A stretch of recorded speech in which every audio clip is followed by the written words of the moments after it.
Welcome back, everybody, to the Birdies and Bourbon Show. We're super excited to be joined by Sagamore Spirit President Brian Treacy today. Brian, thanks so much.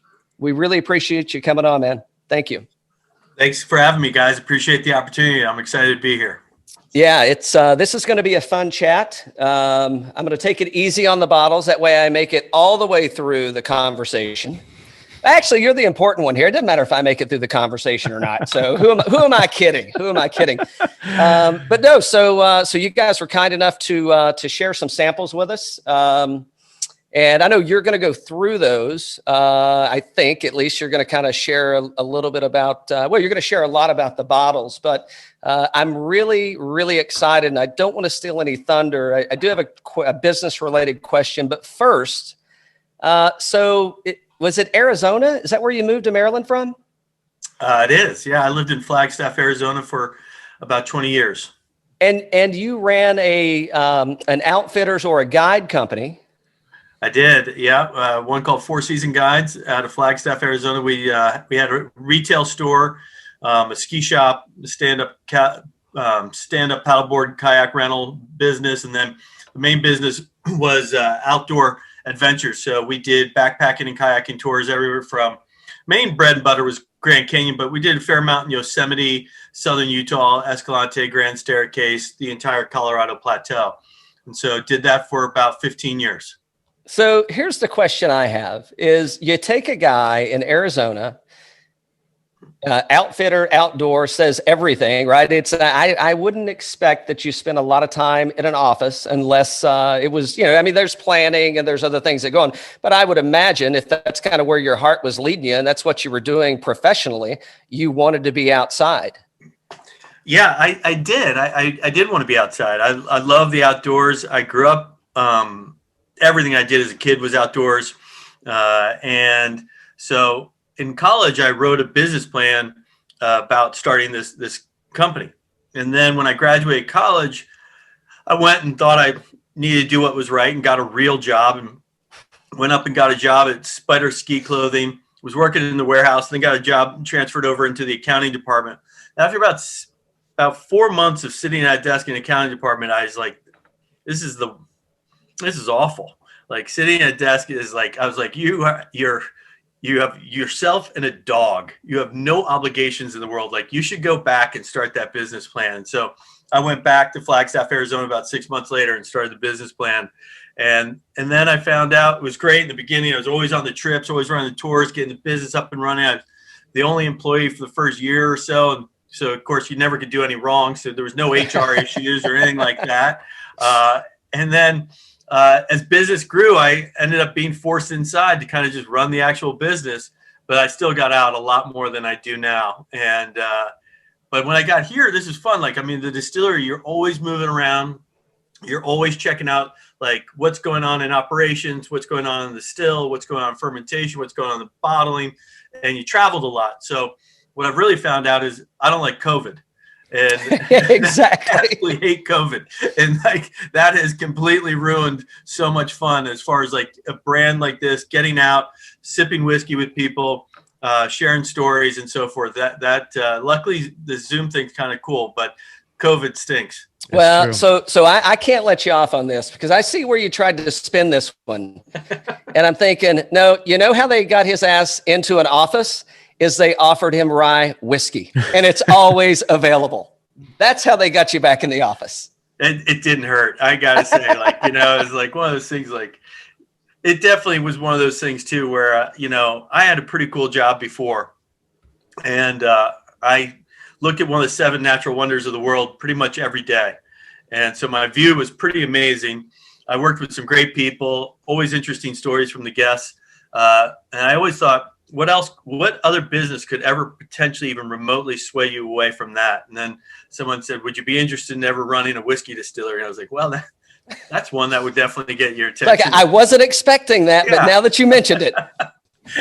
I told the guy before, because he'd offered like our owner I knew before this business started, he'd offered some other things at me. I was like, yeah, like I got a pretty good gig going, but if you ever had something like really unusual, I said, I'd be very open to it. And I don't know if he did this just because of the challenge of finding me something unusual, or he's like, I'm going to teach him a lesson. Let's see if it's a good one, right? But he definitely got my attention with that.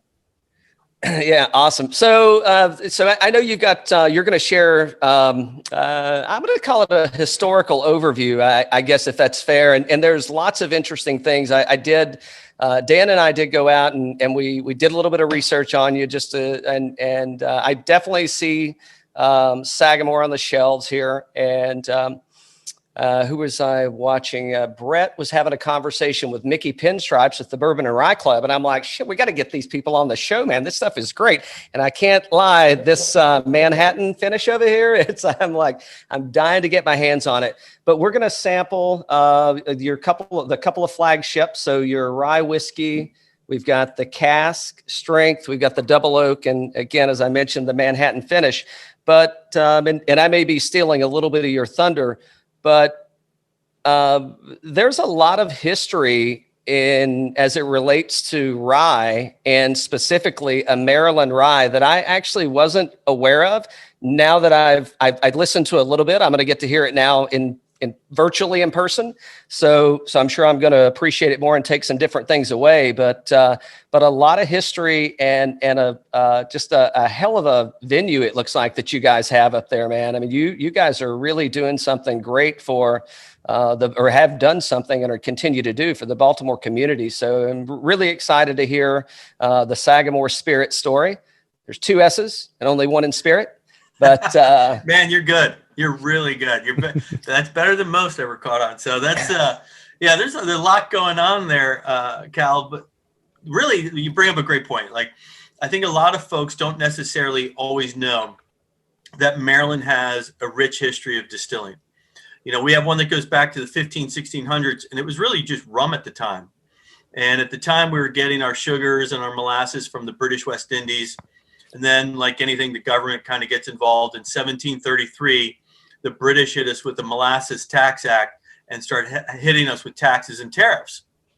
Well, folks didn't want to pay taxes and tariffs. They just wanted a good drink of booze. And so we had a lot of resourceful people in this area, you know, right next to Ellis Island. We're the second largest site for immigration here in the Baltimore harbors.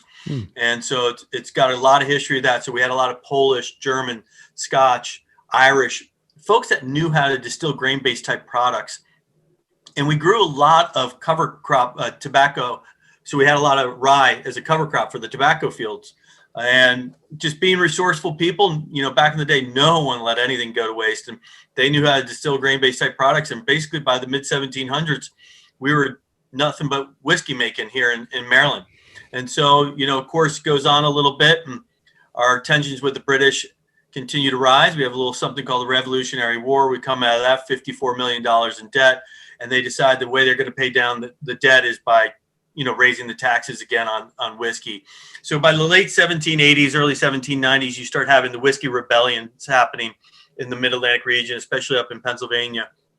And that's when names such as Mary and Jacob Beam from the Beam family, yep, Basil Hayden, and those folks actually were already distilling here in Maryland, but they moved to places that weren't developed yet. And so they like get away from government, get away from George Washington, get away from the tax. Yeah, don't pay the taxes. And then, you know, a few years later, 1792, they'd call that place Kentucky. So they couldn't run too far, but they got far enough. They probably worked out well for them for a while. But, you know, it all started right here in the Mid-Atlantic region. And the original American whiskey is rye whiskey, whether, you know, up in Monongahela style in Pennsylvania, you have a Maryland style. Even had George Washington in 1799 distill 11,000 gallons of rye whiskey. So there's a lot of great history here in the Mid-Atlantic region. And yet, as you know, eventually the whiskey rebellion kind of goes away. Distilling really kind of takes off in this country, but it was really around the Civil War when a lot of people were just a lot of people traveling up through the Mid-Atlantic region. That's when the Maryland style rye really began to get its reputation as a superior rye whiskey. So Monongahela styles, usually 100% rye grain, really nice, bold, spicy rye whiskey. Maryland was known as a sweeter, rounder, more approachable rye whiskey. We use a lot more corn and malt barley in our mash bill that kind of help with those types of recipes and round it out and so forth. And, eventually we kept distilling through Prohibition. We had 21 distilleries in downtown Baltimore, 44 in the state of Maryland. It's one of the reasons we're called the Free State.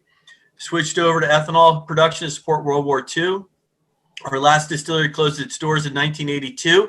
Sold that name off to Heaven Hill. That was Pikesville Rye. But even the Kentucky distilleries saw value in Maryland rye whiskey names that they bought them up. And then the identity and the brand and the identity and this concept of Maryland style rye could live on for decades without anybody actually in Maryland doing it. So we saw it as an amazing opportunity, white space, to jump in and bring that industry back to our state, and and really get Maryland its rightful place in distilling history. And so they'll always ask you, what other products do you do? And I say, what other products are there? It's all rye whiskey, man. That's all you need. And so that's what we do. Yeah, great. Yeah, that's a fantastic segue into where we're going to go. And you may have already noticed I'm cheating and sipping as you're talking. I mean, it's like dinner and a show. Well, it's like a drink and a show. I mean, I can't not. And I definitely do get a little bit of a different, because again, I hadn't tried it before tonight. And, and I do like to typically wait to kind of get I'm interacting with the guy, right? So it's like, hey, what should I be getting out of this? But I can tell. So this is, we're drinking, this is your flagship, right? Yep. Just the straight rye whiskey. So it's 95% rye and 5% barley ish. Actually, what we do, which is really kind of unique and an added layer of complexity, but we think it's well worth it, is in all of our products in that signature rye there, is we distill two mash bills. We distill one that's 95% rye, 5% malted barley. We'll age that 4 to 6 years. And then we distill what we call our barely legal rye. So just like bourbon, in a mash bill or recipe, you have to be at least 51% corn to be a bourbon. Well, in a rye, you have to be at least 51% rye. So we call this our barely legal rye. So it's 52% rye, 43% corn, 5% malted barley. And we age that 4 to 6 years, depending on the product. And then every product we have has a blend of the two. And why we do that is you kind of get this really interesting spicy complexity of that high rye and those classic rye notes. You'll get the cinnamon, you'll get the clove, the nutmeg, the baking spices, if you will. Yep. But hopefully you get this interesting round, fruity, floral, like sweetness to it that all of a sudden, like, wow, that's really easy to drink and really well balanced. And that's what we get out of those two mash bills and why we put them together. And in this signature rye, the kind of our flagship, that's exactly what we wanted. Maryland was always known as a really easy drinking rye whiskey. So this is 83 proof. Classic Maryland ryes were 80 or 86 proof. So we split it right down the middle. And that nice lower ABV makes it really easy to drink, great neat, great with a cube. Still stands up in a classic cocktail like an old fashioned or a Manhattan. And so folks that are newer to rye whiskey or don't want something so angular, like this is great for them. The ones who are seasoned whiskey drinkers who love rye and love big, bold ryes, this is probably they've already killed this and said, they've killed this and said, give me the next one, man. Give me the next, right? So this is day drinking whiskey for you, or golf course whiskey, however you'd like to put it. You can still, you can still sink a 30-foot putt, but enjoy a little bit of whiskey without getting too out of bounds. Yeah. So. Nice. Yeah, no, it's fantastic though. I mean, it is definitely smooth. And to your point, I mean, this is, if you have a friend that's, they're into Canadian whiskey or they're bourbon drinkers and they're like, ooh, I don't like rye because they got a hold of a 114er or something, that's just like, heavy peppercorn, hot, and give them a bite. I mean, this is a great way to kind of, shoehorn somebody into, wait a minute, not all rye whiskeys are gonna, to blow the back of your mouth off. So that's right. We think that's incredibly important. I've done a lot of tastings and samplings over the years, and you tend to run into, whoa. I know you froze up on us there. Did I lose? You're back. You got us. You're back. You're good. Apologize, man. No, you're good. Got new internet. It's been so good. Oh. Well, we have rubbed people the wrong way before. I can't lie. This may be the first time we've rubbed the internet the wrong way, though. Man, yeah, we shit canned our last company, man. They were awful. Yeah, well, we've been rolling, so. And I told the kids no Xbox, man. So sorry about that, guys. No problem. All good, bud. Yeah, no, this is that's really tasty. I don't know that I would trouble this for a cocktail. I would just if I wanted something different, I'd just put a cube in it. Maybe a dash of bitter or two, but I don't think I would really do anything. I wouldn't from my palate, I wouldn't need to sweeten this up anymore if I was expecting rye. And it's not overly sweet, but like you said, I mean, great introductory. Mm-hmm. Hey, here's your avenue to get you into rye whiskeys, and then you can start graduating from there. Yeah, ideally, the Signature Rye kind of gets you into our portfolio, and then as time goes on, you kind of graduate up through it. And I don't expect someone to love all our ryes. Ideally, though, they find one that they can really connect with and enjoy. So. But this is our gateway. Like I always tell people, like, what'd you get started on whiskey? You don't often hear people starting on Booker's or Baker's or something like that, right? It's like, did you get started on Jim, Johnny, or Jack? Like, right. That's right. It's those lower ABVs that kind of get you in the door. And then we got plenty of high ABVs for you after that too. Mm-hmm. That's a good point. Yeah. Well, so I was looking through your website, man, and holy shit, do you guys have a lot of expressions? And I don't mean that in a negative way, but I mean, you guys are really being, and I do have a question that's kind of going to play off that in a minute, but I mean, I'm kind of scrolling through and like, you're right. I'm not a big fan of flavored whiskeys. I think if you're adding something that's not organic and you can say, well, it's organic additive, watch this. And I'm like, yeah, I'll make my own cocktail. But if you're adding it, I mean, just like you did with the Manhattan, you're putting it in the barrels, which is, it is still a straight whiskey because there are no additives. It's just taking whatever's, attached to. And I'm not trying to get ahead of ourselves, I promise. But what I was going to ask, and something that I find, I'm not shocked by it. And we've talked to some other folks that are doing this.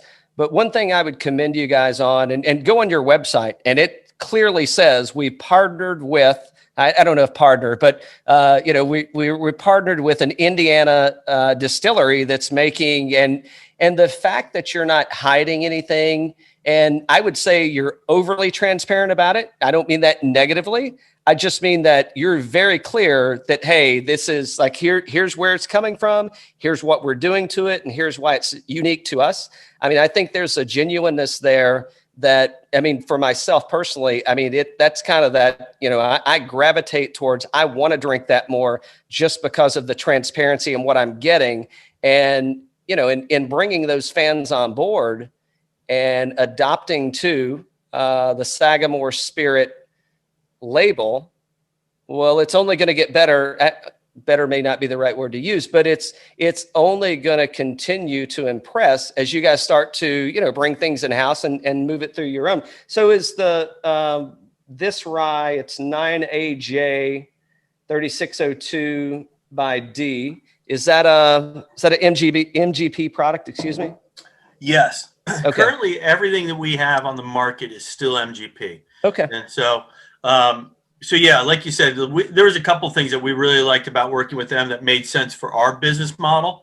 When we look at our business model and it just gave you the whole spiel on Maryland Rye Whiskey and Rye Whiskey, is we knew it was going to be a really bad business plan to spend 4 years building our distillery, designing and building it out, and then 4 years aging our products. So 8-9 years later before we collect any money. You mean spending a lot of money and not making any money for 4 years? We found out this business is pretty capital intensive, and like it's definitely got some overhead. And now a lot of people, which is great, they'll make a rum, they'll make a gin, which is awesome. But we decided we're really fortunate enough on day one to have Larry Ebersold, who was the master distiller at MGP and worked there at Seagram's and Pernod Ricard and everything for 41 years. He's the godfather of rye whiskey. He's distilled more rye whiskey than anybody. And he's been on our project and still on our project today. So it made a lot of sense for us to say, all right, Larry still has great understanding of their process and can help us make sure that we get the best whiskey humanly possible out of there. We never bought aged whiskey, sourced whiskey. We did everything specific to our POs. We supplied the barrels. We weren't just another 95.5, if you will. You know, we have 95.5 plus our blend to really make it a unique product. And for us, it made a lot of sense for us to just get our start there and say, here's our rye whiskey on day one. Instead of, we have a great history of distilling rye whiskey in Maryland, but here's my gin. And so we just that's how we got our start. Now, that's just us and our business model. There's a lot of different business models that were different that makes sense for each and individual person in business. And I would never, it's a tough business to get started. So I salute everybody, whatever avenue they take. It's a tough business. And so, but it's a novel approach, though. Like in thinking about it, and I'm with you, right? I mean, whatever you got to do to make a buck, and so, not even to make money, whatever you have to do to stay in business is key, right? And I mean, that's first and foremost. I mean, you got to get something in a bottle, you got to get it to a consumer, they got to like it, they got to drink it, they got to like it, and then they got to buy again. And, you know, I mean, you guys, it kind of goes to show, I mean, you had a really solid business plan. I mean, you knew what you wanted to be, and you knew where you wanted to, you knew what you wanted to be. You knew what you were going to be when you started. And I think that's such a solid path, because so many individuals, it's like, hey, I'm going to kind of crutch along this thing along the way. I mean, you guys are crutching in a way, if you will, I don't mean that disrespectfully, but you're crutching in a format, and you're leveraging viable resources that allow you to stay core to who you are from inception to maturity. Yeah. No, I mean, we use this expression a lot. We in this business and at Sagamore, so it's coincidental that I'm on your show, so I'm going to use it. We take a lot of long putts. Like there's a lot of long putts in this business, man. Nice. And if you can just have some without breaks, at least, like it's miss on the high side. It's a little bit, you get a little closer to the hole, you know? Because this whole business is like, hey, well, how much whiskey are you making this year? Well, I don't know. How much do you want to sell in 6 years from now? And it's kind of like, who the hell knows that? So we either have too much or too little. I know that. And so you already have a lot of putts. So but to have the ability to work with MGP and know that they have a history of making great products. People don't run from their products. They know it. They just want to know that it's their products. And we are now in the process of next year, we're going to start going into the bottle with our make. And, you know, I don't know what that transition timeframe will look like. It's a little bit has to do with your rate of sale. It all has to do with your quality. And you only get to do it once. So you better get it right. And so that's pretty much the topic of conversation for us in 2021. So we're excited about it. It's like this long time coming up, and we do little teasers with our pennies proof. This little 200 ml samples we'll release of our product, just so people see the aging process and how it's coming along. But we're really happy, and you know, Larry's very happy with what he's tasting as well. We feel directionally it's going to be very strong. When we tasted the whiskey the other day that we made, still not out there, it's confidently young. So like it's young, but it's confident, man. And so what are you in right now? 3-4 years? We're in 3.5 years. Yeah. Okay. And we don't want anything to be under 4. And so we think, you know, middle of next year will be about 4.5, you know, and we'll start to transition some of that into the bottle, whether that's 8%, 28%, a little hard to know right now. We're working on that, and we'll be working on that over the next couple months. Because a lot of people are releasing, I shouldn't say a lot, but there are definitely people that are releasing 2-year ryes that are good, right? I mean, is that because it doesn't fit the Maryland style mash bill, or if you could play on that a little bit? Yeah, you know, what's interesting. What we've learned about maturation is once you start sticking corn in there, it needs more time. Like bourbons, bourbons do really well at 8 years old and kind of up, right? Rye does really well at 5, 6, 7. Yeah. And since we have that corn mash bill, we just needed added time. And we've certainly learned whiskey definitely does better with time. And so we've come this far. We really like what we're tasting. We love what's in the pipeline, but we're going to hold true at that value of being 4+ years old. And I I've been at it since 2013. I've come this close. You've said 6 more months. I can do 6 more months. Well, yeah, I mean, there's no reason to rush it. I mean, what's in the bottle is fantastic right now. I mean, there's no reason to go down a road of, I mean, you don't want to wake up tomorrow and go like, shit, I could, if I would just would have, it's that whole, that patience is a virtue, but I mean, but it's also, it's kind of that eagerness of, man, it is so close. It's almost, when is that right point when you get there, All right, so are you and Larry ever out there tasting and you're tasting it maybe it's maybe your 3 tastes from your last and you're like, it's just blown you away and it's like, it's here.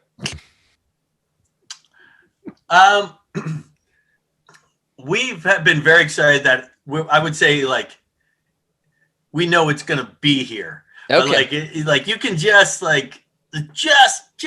enough hints, but like I look at where we were even a year ago, it's not from the same batch. Like we'll analyze the same batch over time, so it's consistent. All right. The depth and the structure that's in the whiskey now, just a year later, blows you away. Is staggering. Yeah, staggering. So then you just think like, yeah, I could use one more cold winter. Like I could use really one more cold winter to kind of just bring it all out of that wood and just kind of really bring it out and then get into it maybe right as you're going into summer and that heat starting to push it back out again. So yeah. Are you guys, is everything right on the river there where you're at? So we do, we get we proof all of our whiskeys using 100% of the limestone spring water from Sagamore Farm. So we have our name comes from a kind of a historic farm in Maryland that's about 20 miles north. Used to be famous for thoroughbred horse racing. We still got some horses, but really transition it to being more of an agricultural resource for us. We'll get 100% of our non-GMO corn from them in just another year or so. And, we get all of our spring water from there. So that's about 20 miles north. And then there's also an aging barn there. And then we have 2 aging barns, though, that are closer to the distillery, about 10 miles away. So pretty much everything happens fairly close to us, the farm being the furthest. And, of course, we have to go there twice a week because that's where the spring water is. So everyone's like, do you really do it? And, yeah, you could go ask the guys if we really do it because they look at you like this is the biggest nightmare ever. Like, you send me packing up that highway twice a week to fill up these 330-gallon totes of spring water. But it really, we studied the quality of the spring water for 3 years. We still study it today. It is some of the highest quality spring water in the Mid-Atlantic region. And being so rich in calcium and being iron-free, that mineral water just adds a real interesting complexity to that allows a lot of those ester oils and so forth to find a little something more to grab onto and really bring out some interesting notes. And so we also think it helps with like the approachability, which I think you'll see in our cask strength. Nice. Yeah, well, so I've moved on there. Dan, did you move on there? No, I'm going now. I'm going now. You go. No, but so I mean, you can definitely. I don't know if when we share some visuals, I don't know if they'll be able to see that. Well, I mean, I can see it from back here through the screen. You can see the difference in color, even though there's a little reflection. I mean, you can absolutely see a lot going on just in the bottle. And that bottle you have there, Cal, is the one on your left. Yeah, that one. That's our double oak. Oh shit! Oops. You're good. Let's go there though. Let's go double oak. That's where we should be next. All right. Like the double oak is a really interesting one, and it does have crazy color on it. This color on it is like this ridiculous, like copper, amber. Like it is spectacular. It's got like beautiful legs. And so what we do after aging this product for just about 5 years, we'll marry the 2 straight ryes again. And then we'll put it into another new American oak barrel. What's interesting about this oak barrel this time is it's a wave stave barrel. We cut grooves down the lengths of the staves. It increases the amount of surface area now by about 23 to 25%. Wow. So now there's that much more for the whiskey to grab a hold of. But instead of doing a heavy char and burning off all those like waves, we like those waves. We just do a heavy toast, kind of like a char one almost. And then we do another 12 to 18 months in that barrel. So we're like about 6 years old, a little over 6 years old. And the colors come out of it. You get this really interesting toasted oakiness, sweetness, the mouthfeel on it's spectacular. we're up to 96.6 proof now. So big jump in proof, kind of big, bold baking spices. It's got an incredibly interesting sweetness to it. And in blind tastings, people never guess this is a rye. Wow. I would not. I mean, I'm getting a lot of coconut out of this. I'm assuming that's from probably the toast. Yep. That may be pulling that off. Like But I'm getting kind of not toasted coconut, like great observation. I mean, I'm thinking like coconut cream pie with, and I've shaved some macadamia nut on top of it, right on top of that meringue. I mean, this is kind of what that is in a glass, man. It's pretty amazing. You mentioned some other distilleries in our conversation. We usually like to see if people are going down those roads, and I won't stay on this very long, but there's another toasted barrel that's been released in the market. I don't know if it's hard to get. It's not widely released in Georgia. I don't even know if it's released in Georgia. I think it is, but not widely. But I'm actually going to put this one up against. You don't advertise this as a toasted barrel, but I mean it is a toasted barrel finish, right? Yeah. Otherwise, it'd have to go immediately on allocation, and I'd have to charge you double. You heard it here. You heard it here first, and I've got 30 cases. Call me. But instead, it's $59, and it's straight rye whiskey, 96.6 proof, 96-point rating. It is what all those other barrels and brands kind of talk about, but being small and no one really knows about it, man, it's the best value out there. This is exactly it. Yeah. The fact that we can even line price our product with a double oak from Brown Forman, and that's a bourbon. And give you an idea, we pay about $2.73 a pound for non-GMO corn. We pay about $11 a pound for rye. Oh, wow. So, like you just looked about the cost of goods in a bottle and so forth. So, we think we're trying to give you guys, we're trying to give the consumer the best whiskey out there, and really trying to do our best to keep it as fairly priced as possible. Are you in all 50 states? No, 38. Okay. Close. Yeah. Everything on the East Coast, I guess, probably Texas, California, and missing some of the Midwest stuff ish. Yeah, it's the Midwest where it gets a little chopped up. Yeah. No, this is damn good. I mean, like it is. I mean, I could kind of just sit back and keep going through this and get in trouble, and you'd want to quit the show, or at least we wouldn't want to release it. But we're not going to do that. But I don't know. Actually, we might. I mean, this is like. I mean, I could look back at some double oaks on the shelf, and that's. I'm not saying that they're bad, but yeah. I mean, for readily available and for the price point that you're getting, I mean, this is. You're definitely creating some good value there. And I'm just blown away by that color in this thing, man. It's crazy.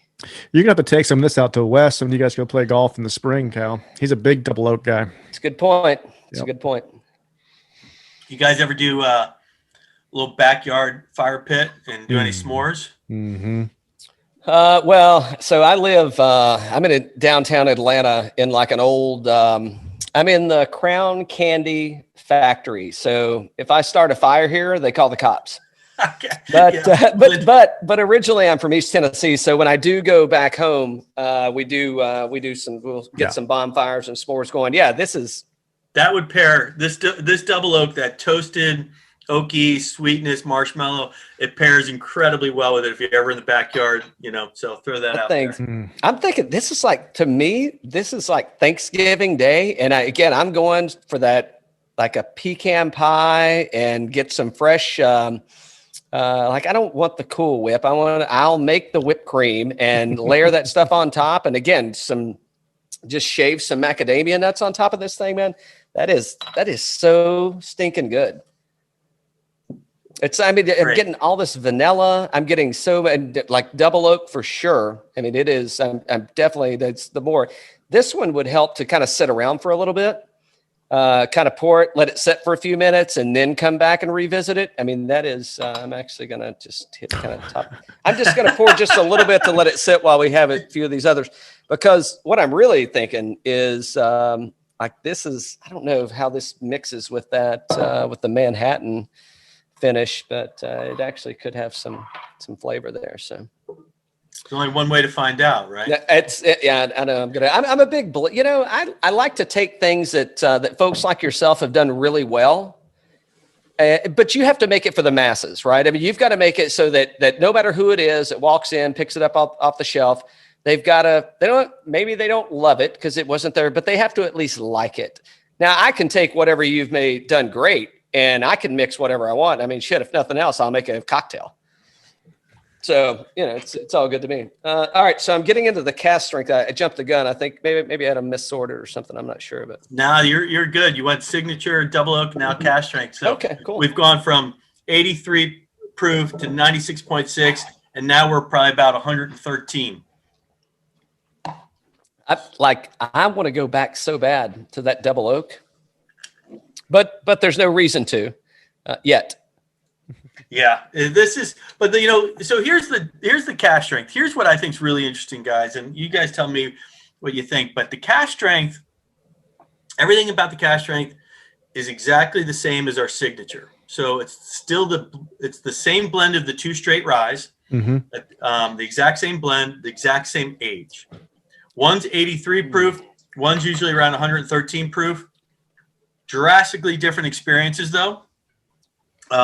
And it to me is like, the cask strength has the big, bold, longer finish, nice black pepper, white pepper, but has some interesting like dark chocolate, almost a little bit of sweetness in there still for that Maryland style. And people are always pleasantly surprised at the drinkability of it for about 112, 113, 114 proof.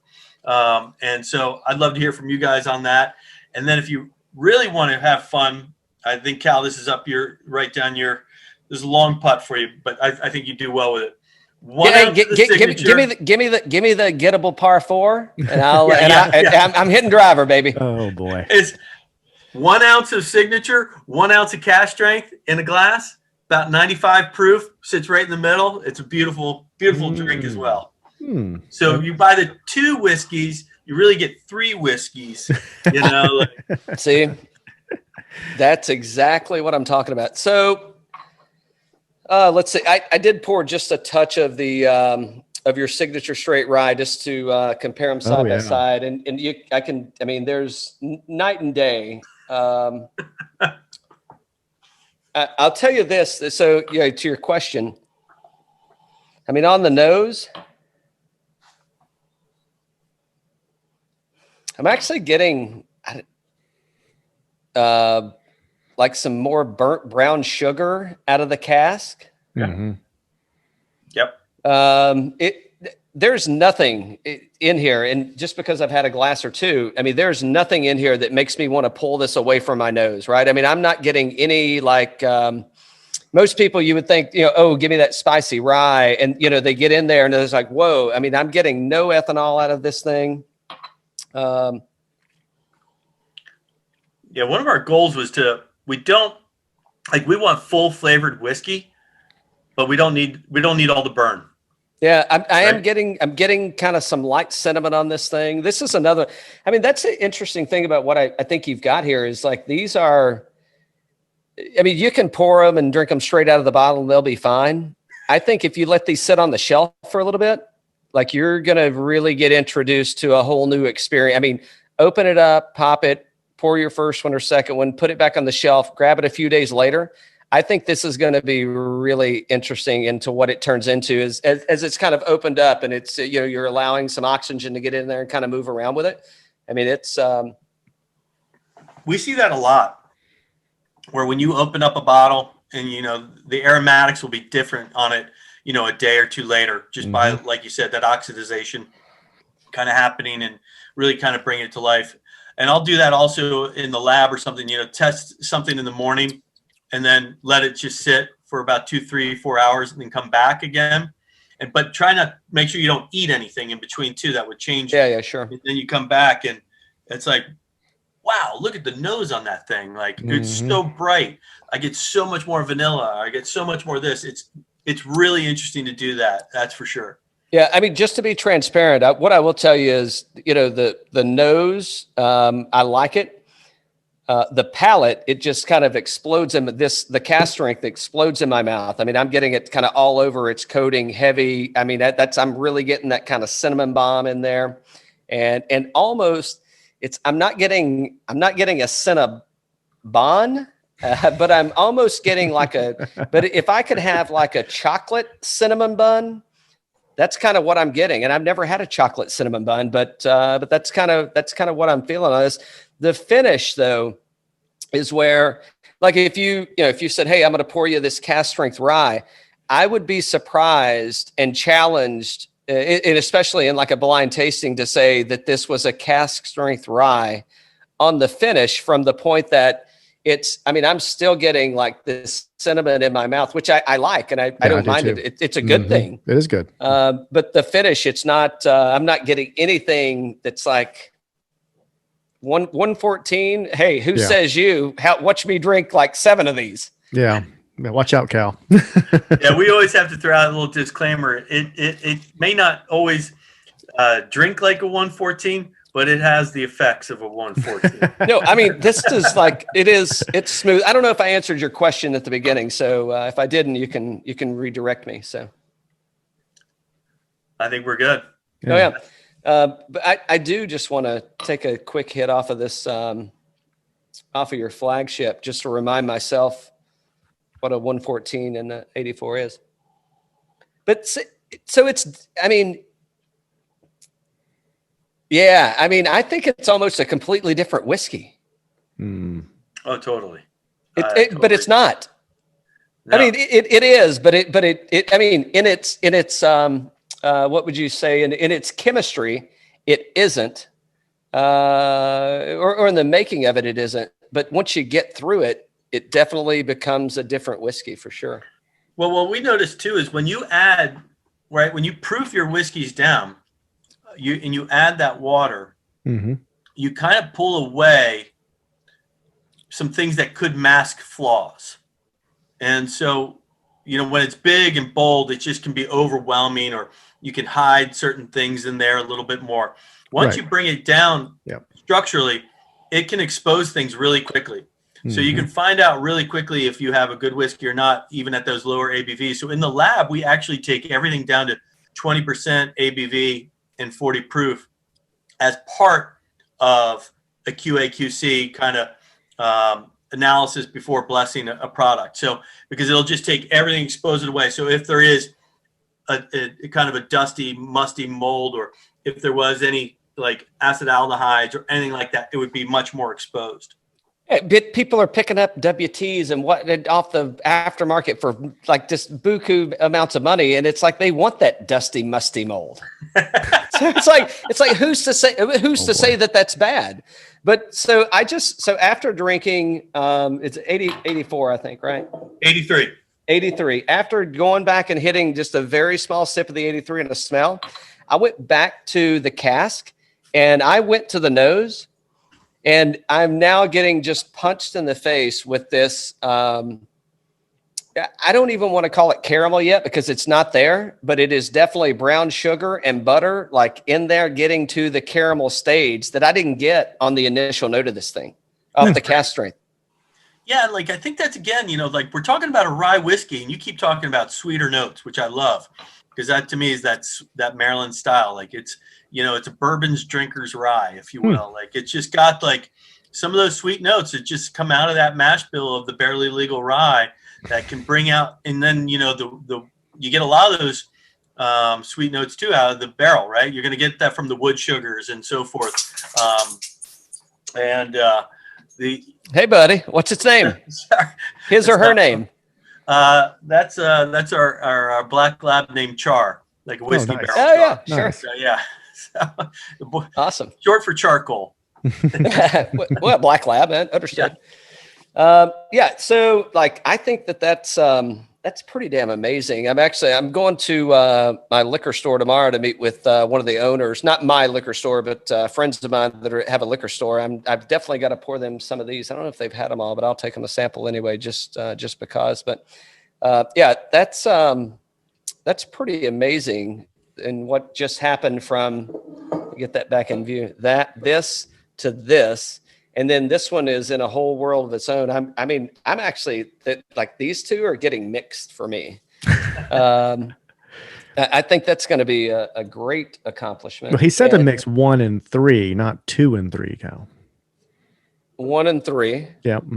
Mix those. Yeah, but I'm thinking about putting a touch of this in one in there also. So one part, and 2 parts. I've got stuff going on. So if I look distracted, it's only because I'm already thinking about how I'm going to mix these and turn it into like my own little recipe. But that's like the big gulp of whiskey right there. Like there you go. Oh, big sip, big sip. Yeah, we I don't know. You probably know who Marianne is. Yeah, Marianne. We had her on the show, and I had a little. She goes, "Whoa, big sip, big sip, big sip." No one's here to judge. No one's here to judge. Yeah, I'm like, I didn't know you were judging me. I didn't say anything rude at this point. All right, so I'm going to have a little water, and I don't know. You want to talk any more about the cask? We can revisit some if you want, but you may have more stories to tell about. Yeah, no, I mean, I think those are our 3 core products, right? Sagamore offers, like I said, just rye whiskey. We got our signature 83 proof. We got a double oak, 96.6 proof, and our cask strength at, usually around 112, 113. So I think those are 3, even though they're rye whiskeys, I find them to be pretty darn, very different, like kind of experiences that each one can bring. And that's why I was saying, depending on where you are in your whiskey journey, I'd hope that maybe one of those would fit well in for you.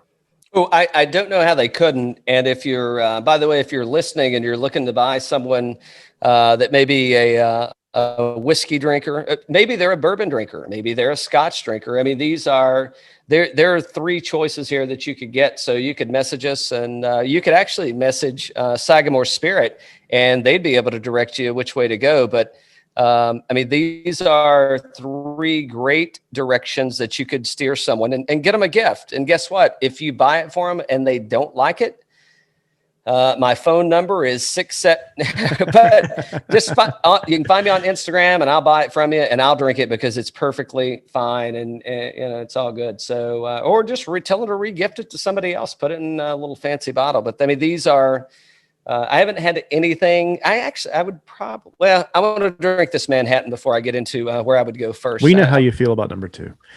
I know number 2 is pretty good. Yeah, number 2 is pretty good. So that was a double oak, right? See, I knew I'd run him off eventually. Double oak. Dan, right? Dan, actually, it was your fault. You ran him off. It's that dog. Like it's like I closed the office door, and then he comes in and jams that thick head of his against it and busts it open every time, and then you can. He says, "I'm not allowing the kids to play on Xbox because I don't want to, mess with the Wi-Fi." You can hear them squawking down there over something. Yelling at the dog. So, all right. So, Mr. Treacy, here's what I want to hear. So, and as I mentioned when we started the show, first off, before we get into the Manhattan Rye, it is. Well, yeah, it's a rye with a Manhattan finish. So before we get into that, you guys are doing something that I'm a huge fan of. I said it a little bit earlier, but I tried to parlay that into the tasting of this. I love these finished bottles that you're doing. I haven't experienced all of them yet. I hope I get to at some point.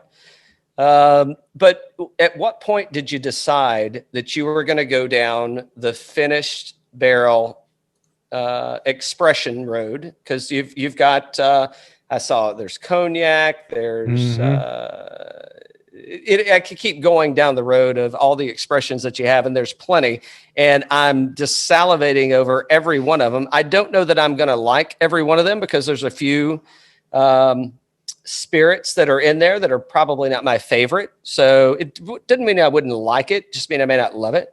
But I want to try every one of those. So that's my goal for 2021 is to have an expression of every barrel finished Sagamore Rye on my shelf and to try and to review on a show. I hope you can join us on that. If you can't, this is not a pressure point. Well, thanks to COVID, I will be here every night. We know what to do. We know what to do them every night in a row. But I would love to do, because I mean, a lot of people, we talked about it a little earlier, and a lot of people are afraid because it's like, oh, I don't like flavored whiskeys. And I'm like, well, what are you considering a flavored whiskey? And what you're doing is not a flavored whiskey. And I think it's adventurous in the sense that you're going down the road, and I'm going to go all the way back to you're very transparent about what's happening and where you're getting your juice from today. You're very transparent, and we ain't cracking the damn cask until it's time, and we're going to make good stuff. And what you're getting on the shelf today that is outstanding, and it's reasonable, and it's findable. You're really going down a road of, hey, anything that you pick up off the shelf of ours, it's going to be great. Now, it may not fit my palate, and I may not, it'd be like, I didn't really care for that. I was trying to pull up some of the couple of them kind of caught me off guard. There's one that does is it a note? It's not yours, but what's the nut? Like the walnut? Don't you have a walnut cask? No, you do. Okay, you don't. We did Calvados finish, cognac finish, port finish. We did a brewer select where we project with Sierra Nevada. We did. So you did do the. So we were on with a golf superintendent earlier, and he was drinking Sierra Nevada, and I said, I swear, I think it was Sagamore that did the cask finish with Sierra Nevada. Yeah. And so, but some of those things, like I can't get down here. I mean, do you just get them at your? I mean, is it with you only, or how do you get them? No, I mean, that's the interesting thing. So this all kind of comes, the whole thing's inspired by a little bit of, well, two things. Education. We're always trying to get smarter and learn more, right? And so there's a lot of great spirits out there. We think rye whiskey is really versatile. And I always say it's a good thing we don't sell tomatoes. And when in doubt, if we don't like the taste of it, just put it back on the rack and we'll see what happens in another 2 to 5 years kind of thing. And it's amazing what time can do with whiskey. And so we want to learn. We really want to educate ourselves. And then two, there's no reward without risk. And so we're definitely going to take some long putts, man. And we're going to take those risks, and, risk takers can be history makers at the same time. So it's one of those things. This kind of Sagamore Reserve series all depends on what inspires us and how many barrels we might find that you can actually get this expression out. So when you look at the cognac finish, that was one where we sourced some cognac barrels that had cognac in them for 30 years. We took 5-year-old whiskey, we finished in there for 6 months, got a 98-point rating. Wow. Absolutely insane. Creme brulee, amazing stuff. I've never been a cognac person. That could be one of my favorite of all time. We always still want it to be a rye whiskey, but like these hints that complement it. And the port finish, which again was just a small release run, won World's Best Rye Whiskey San Francisco Spirit Competition 2019. Wow. Calvados finish was supposed to come out a year earlier than it did, but we didn't like the way it tasted. So it had all these great apple notes and honey and crispiness, but it had this like French oak tannin bite. So we dumped it back out of that. We put it back in freshly dumped rye barrels and let it sit for another year. And 91-point rating, Whiskey Advocate, double gold San Francisco Spirit Competition. It's a beautiful whiskey. The Brewers Select with Sierra Nevada. We think you work really hard all week long, and on every Friday you should celebrate that. And so every Friday's Rye Day. You should celebrate with a good glass of rye whiskey. And then we launched on Friday, May 13th, 2016, which was Friday the 13th. So our Friday the 13th is Rye Day the 13th, which is once to twice a year. We celebrate all things rye whiskey. And so when we went to go trademark Rye Day the 13th, it had been taken by a company called Sierra Nevada. So we said, we're nobody. We have nothing to lose. Call them and see if they'll give us the trademark. So we called them, and they're super cool people. And they're like, let us call you back. Called us back and said, would you be interested in give us 50 freshly dumped rye barrels and some Maryland rye grain and brewing a beer? And so they brewed a beer called Rye Ale Finish. They put our name, our logo, and the whole story about Maryland rye on the back. And then when they sat those barrels, after they dumped that beer, they sent the barrels back to us. We put our whiskey in it, our 4.5-year-old whiskey in it, and did another like almost 18 months in those. Wow. And we came out with the Brewers Select, which only went to California and Maryland, but about 250 cases. And it's like a beautiful, almost like single malt, like really interesting malty, like beer notes. Like it's really cool. So that's exactly what I'm talking about, though. I mean, you're doing ridiculous stuff, and it's that, like, I mean, out of what I've experienced today, it's like, this is good. I'm gonna be exploring more of the Sagamore Spirit line, and I'm a little you got him so excited. I'm like, how do I get a hold of? Yes, how do I get a hold of one of those? No. I may know a guy. Let's talk about one of our newest, most exciting yet. And that's a Manhattan finish. Because this one, I thought these guys were completely nuts. Because I like Manhattan cocktails. So I said, I'm going to be very judgmental of this one. And people don't want their whiskeys to be flavored. People don't necessarily want to buy a pre-made cocktail. And again, we want to sell you whiskey. So the notion came and said, what if we sourced some cherry brandy barrels, sourced some bitters barrels and vermouth barrels, and then finished our whiskey in each one of those. Basically deconstructed all the tasting notes of a Manhattan cocktail, and then put our whiskey back together to basically have those little complements, those little Manhattan classic tasting notes, but be a whiskey. I said, if you can pull that off, more power to you. Let's go for it. And in my opinion, my humble opinion, they totally did that. So they sourced some cherry brandy barrels. They sourced bitters barrels from Fee Brothers, and they're the only ones that use like full 53-gallon barrels. So waiting for that barrel to become available. And by the way, whiskey finish in bitters barrels goes a long ass way. We have a lot of bitters barrels. We don't know what we're going to do with down the road, but we're stocked there. And then some vermouth barrels, and they spent a month in the lab assembling what would be the right ratio to make this, taste great. And then they came up with a formula, and they proofed it to 103. So I mean, it's 103%, 103 proof. So I mean, it's a whiskey, but this like bright cherry. Oh, it'll set your soul free. I mean, I never need to make another Manhattan again. All I need is, maybe I'll use one of my little fancy cherries and drop in there that I've been marinating, and a little peel.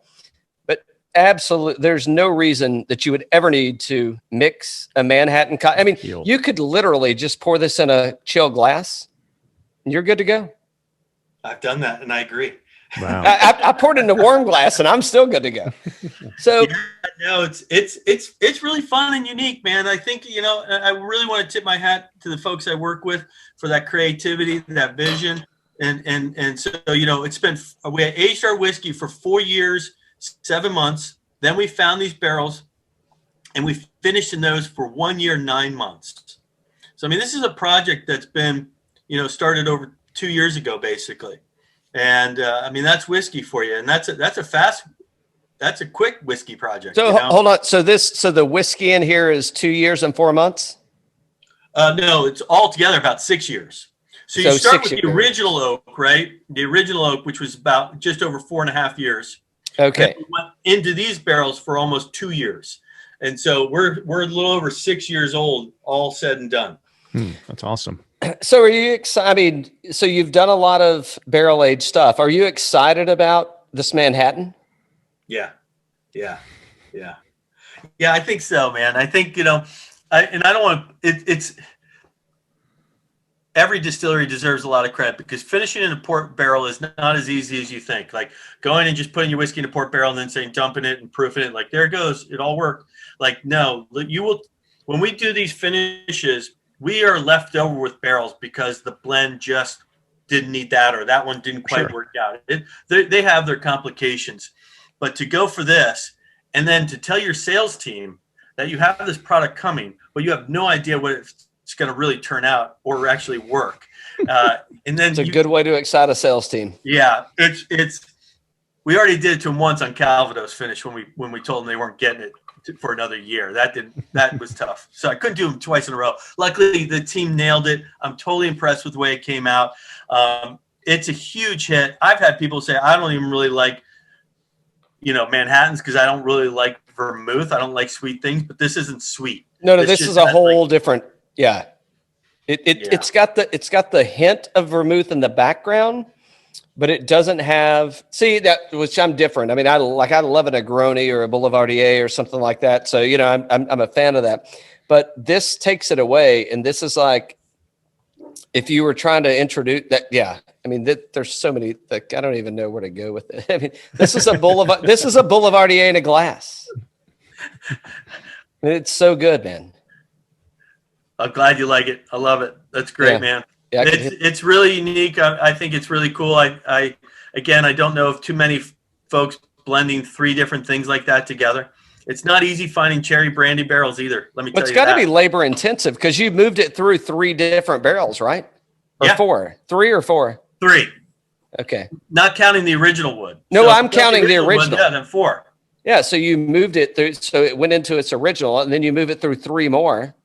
And so how was it Larry that you mentioned earlier? Your Larry Ebersold, he's the best, but he would look at us on this one and say, why in God's name would you ruin such great whiskey? A good rye whiskey. Well, because you can. But again, I think that's what's so interesting about what you guys are doing. And I mean, just all these finishes and no kidding. Go to sagamorespirit.com. There's only 2 S's in the name. If you get landed on some of the page, it's awkward because you put an extra S in. There's not. But I mean, there's so many different things. That rye ale finish, tequila finish. Yep. Some extra añejo barrels that had tequila in them for 13 years. I'm waiting on a mezcal finish. Haven't done a mezcal finish. But that tequila finish was a lot of vanilla and honey. It's amazing how tequila has so much honey in it. It's really interesting.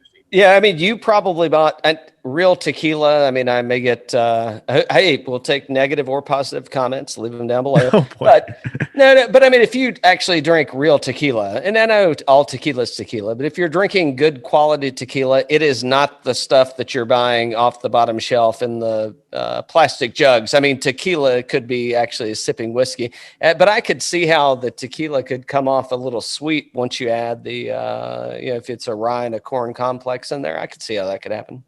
Yeah. And now these are limited. When they're gone, they're gone. They're one and dones. Yeah. So if you like it, grab a second one while you can. Cool.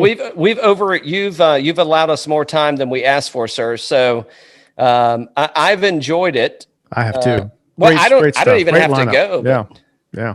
Well, he does. He's got his podcast for 35 minutes or so. Oh. Yeah. Well, there you go. I'm teasing. But his kids want to get back on the Xbox now. I know the kids got to get on the Xbox. No, but no kidding, man. I mean, it's been really, really a pleasure. I mean, thanks so much. One, I'd like to say thanks to Brett for responding and saying, "Hey, I'll see what he says." And number 2, I'd like to say thanks to Brian Treacy for saying yes. Yeah. Dan and I really appreciate that. It was great. Yeah. It was so much fun. Great spirits. It was so much fun. Yeah. Great. You guys are doing a great job. Thank you very much. That means a lot. And thank you for the opportunity, because we are a very small new brand for the most part. We're 4 years on the market. And so these opportunities come on your show and get a chance to tell a little bit about who we are and our products, and for you guys to help us with that and get the word out. I can't begin to tell you, as a grassroots as it gets, man, that's what we live for.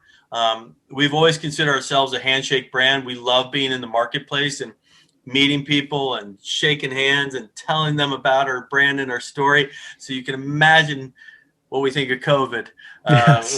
Being a handshake brand, we're a little bummed out. But we know we will return to that, and we'll travel and get to do some of these in person, but this is a huge opportunity for brands like ours. So thank you very much for the opportunity. Yeah. No, cheers. Yeah. Hey, so before you go, Dan always likes to ask it, but he knows we've kept you over. So Dan's a tight schedule guy. It could be because he has to pee or something. I don't know. No. But so if we're in the Baltimore area, and obviously we're going to stop by and see Sagamore Spirit, we're going to do a tour, and we're going to do a socially distant tasting. Are there any diamonds in the rough up there that's like, I mean, there's places to go eat, there's places to go see, but where are you sending me is like, hey, I'm going to go eat like the locals eat. Oh, you got one? That's a doozy. But yes, going back to the shameless plug of we have a great tasting tour and experience and all those, so please come see us. We have a world-class distillery. We are a little restricted during COVID times, but we're still doing tasting tours. We're still doing all sorts of things while we can. We have a great outdoor space. The team's handled social distancing very, very well. And we made more hand sanitizer than we know what to do with. So trust me, we are very clean. And then next door, though, we have an amazing restaurant called Rye Street Tavern, which is run by 2 times James Beard Award winner Andrew Carmelini. Best fried chicken in the world. I'm going to say it right out now. I'll say it again. Best fried chicken in the world. And but they also do like amazing ribs where they will marinate the ribs overnight in a Sagamore old fashioned. So you get the citrus, like crispiness to it. So that's an amazing place to eat. Down the street from there, it doesn't get any more local than Nick's Fish House. Nick's Fish House. You come to Maryland, you're going to eat crabs, right? You're going to eat crabs, oysters, the whole thing. Yeah. Nick's Fish House, which you can walk to from the distillery, is the greatest place for that. And then if you're going to stay the night, which you probably should at this point, you got to stay at the Sagamore Pendry Hotel. I think it was Condé Nast Hotel of the Year last year. It's a beautiful, beautiful hotel. Go check out the Cannon Room. Let them mix you up some world-class cocktails. We have a ton of great things going on in our little city. Media doesn't always love to tell you how amazing Baltimore is, but Baltimore is an absolute beautiful city with beautiful people and great food, great breweries, great wineries, great distilleries. Please come check us out. We'd love to host you. Oh, that's awesome. That's a great answer. Awesome, buddy. Mr. Treacy, it has been a pleasure and an honor, sir. Thank you. Cheers, buddy. Hey, it's been a great time chatting with you. I don't know. I'll see how it goes. I mean, it's going to go down great, but you've got some good stuff going on up there, man. Thank you very much. We try really hard. We do take quality incredibly seriously. That's the most important thing to us is gaining consumer confidence in our products, and that's delivering consistency and quality. Yeah, great. Fantastic. Well, we'll look forward to more appropriate times, and we'll be throwing these back together. What do you think about that blend, by the way? I don't know what you blended. I'm not sure what I blended, but I like it. I did I actually did the your flagship and the double oak. I think I ended up doing cask and I think I got double oak as well. How'd you like it? Pretty good. Yeah, man, it's working. That's for sure. I know. I'm popping all over on the inside. Hey, good to see you. Cheers. Yeah, cheers everybody. Thanks again. Be safe. Take care.